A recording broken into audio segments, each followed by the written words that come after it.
Boa tarde, caros estudantes. Eu sou o professor Carlos Bartel, do Instituto Federal Catarinense, e eu estou aqui no canal conversando sobre história. E o nosso tema de hoje é Bandeirantes. Nós estamos falando sobre Brasil Colônia e vamos hoje falar sobre esse importante tema para a compreensão desse assunto. Então, inicialmente, é importante a gente entender que desde que o Brasil foi descoberto, a ocupação, a exploração, a conquista, o conhecimento do território, ele é um processo decorrente da ação de diferentes grupos e diferentes sujeitos históricos. Então, nesse contexto aí nós colocamos 4 grupos. Os jesuítas missionários, que vão para o interior catequizar os indígenas, que vão organizar missões, vão organizar ali reduções para catequizar os indígenas e vão conhecer o interior do território colonial. Os pecuaristas, criadores de gado, que vão criar o seu rebanho no interior, eles também vão estar desbravando, vão estar explorando, conhecendo, conquistando, dominando o território colonial. E 2 grupos que a gente já precisa fazer uma distinção inicial. Que grupos são esses? As entradas e as bandeiras. Tá? Então, tá aí os 4 grupos: jesuítas, pecuaristas, entradas e bandeiras. O que são entradas e bandeiras? São expedições que têm por objetivo explorar, conhecer, adentrar o interior brasileiro, também chamado de sertão. Então essas pessoas que iam para o sertão ficavam conhecidas como sertanistas. Mas qual é a diferença das entradas e das bandeiras? A diferença é muito simples. Enquanto as entradas são organizadas pelo governo português, pela coroa portuguesa, são organizadas e financiadas pela coroa portuguesa, as bandeiras elas são organizadas e financiadas pela iniciativa privada, por particulares, são movimentos de caráter particular e por isso muitas vezes são até considerados agindo fora da lei. Tá? Então, desde o início do século XVI, nós temos bandeiras aqui explorando, tentando conhecer o território, principalmente no desejo de encontrar ouro, que isso nunca saiu da perspectiva dos portugueses. Até se diz que a primeira entrada organizada por Portugal foi a expedição de Américo Vespúcio em 1504, que ela tinha essa característica de conhecer aqui, de explorar o território colonial. Mas a partir do século seguinte, 1600 e pouquinho ali, século XVII, além das entradas, nós temos também expedições organizadas por particulares, que são as famosas bandeiras. E como é que esses bandeirantes eles adentravam o interior da colônia? Eles iam a cavalo, iam a canoa, mas principalmente a pé, tá? Em busca de riquezas. Então nós temos 3 tipos de bandeiras, né, ou de bandeirismo. Nós temos o bandeirismo apresador, o bandeirismo prospector e o bandeirismo de contrato, ou sertanismo de contrato. Os bandeirantes, essas bandeiras, depois a gente vai ver o que é cada uma delas, né, essas 3 características das bandeiras, mas as bandeiras elas iam para o interior da colônia e elas partiam de diferentes localidades, partiam de Olinda, partiam de Recife, partiam de Salvador em direção ao interior do Brasil, ao sertão, mas partiam principalmente de São Vicente e da região ali de São Paulo. Tanto é que os bandeirantes eles eram conhecidos como paulistas, como vicentistas e como sertanistas. Até o século...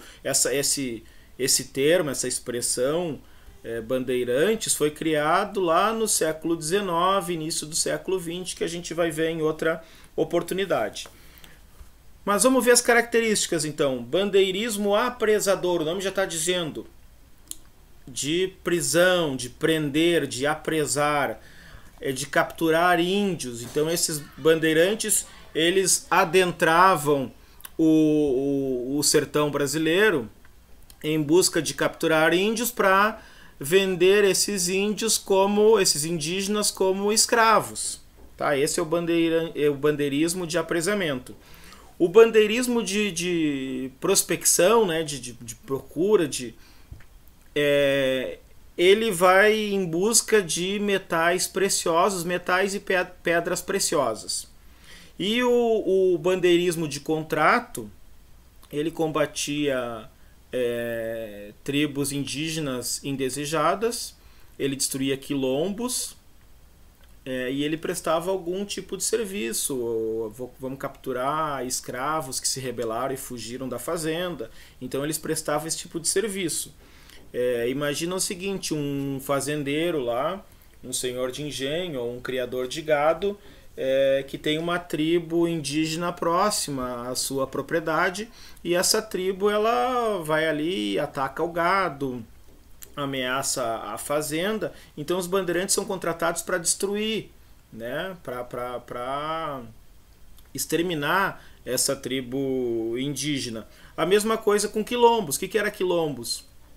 Quilombos era uma comunidade organizada no interior da mata brasileira, geralmente por negros, escravos, fugitivos, mas também havia indígenas nesses quilombos, brancos, mestiços, né, que praticavam algum crime ali na vila, em alguma propriedade, fugia para a mata e ia viver no quilombo. O maior quilombo é o famoso quilombo dos Palmares, que se localizava na região onde ficam as Alagoas hoje. Tá? Então não esqueçam esses 3 tipos de bandeirismo. O bandeirismo de captura de indígenas para vender como escravos, ele vai acontecer com maior intensidade no período do Brasil holandês. Por volta ali de 1630, os holandeses eles fazem alguns ataques a Salvador, eles vão dominando o Nordeste, eles dominam lá a região de Recife entre 1637 a 1654. Tá, mas qual é a relação entre o domínio holandês e os bandeirantes de bandeirismo de apresamento? Esses holandeses, que eram associados aos portugueses, mas aí agora nós temos uma vamos chamar assim, associação entre Portugal e Espanha, que ela se dá desde 1580, que é o famoso período da União Ibérica, que nós vamos ver num outro momento. E o problema é que se a Holanda era associada a Portugal, a Holanda era inimigo da Espanha. O que vai acontecer agora? Portugal vai se desorganizar politicamente por essa União Ibérica e vai começar a ter a Holanda como inimiga, e a Holanda vai em busca dos seus interesses e vai dominar também as regiões do tráfico negreiro, regiões portuguesas, territórios onde os portugueses faziam comércio de escravos na África, e isso vai desorganizar o tráfico negreiro português e fazer com que venha menos escravos para o Brasil nesse período. Então os escravos eles iam muito lá para o domínio holandês, no Nordeste brasileiro, e não ia para outras regiões onde estavam os portugueses. E isso vai fazer com que os portugueses procurem com mais intensidade os bandeirantes em busca de uma mão de obra escrava. Então os bandeirantes vão entrar mata dentro, sertão, para capturar os indígenas em busca de uma mão de obra escrava. Tá? Passado esse período do domínio holandês, né, os holandeses são expulsos do Brasil em 1654, passado esse período, vai diminuir essa procura por essa captura de indígenas do interior do Brasil, porque o tráfico negreiro internacional ele se rearranja novamente, e os bandeirantes vão em busca, vão ter como seu objetivo a busca de metais preciosos e de pedras preciosas, e vão acabar encontrando ouro na região das Minas Gerais, né, que ficou com esse nome depois, em função de acharem muito ouro, muitas minas ali. Vão achar ouro nas Minas Gerais no final do século XVII, por volta ali de 1693. Um tema importante desse assunto que a gente não falou é quem é que formava essas bandeiras. Essas bandeiras eram formadas por brancos, era formada por mestiços, por escravos que carregavam a carga, né? Porque essas bandeiras, o número de membros ali variava, de algumas dezenas de pessoas, 20, 30 pessoas, 15 pessoas, até centenas, dependia muito do propósito. E variava também o tempo. Tinha bandeiras aí que duravam 3 anos, 4 anos, 7 anos.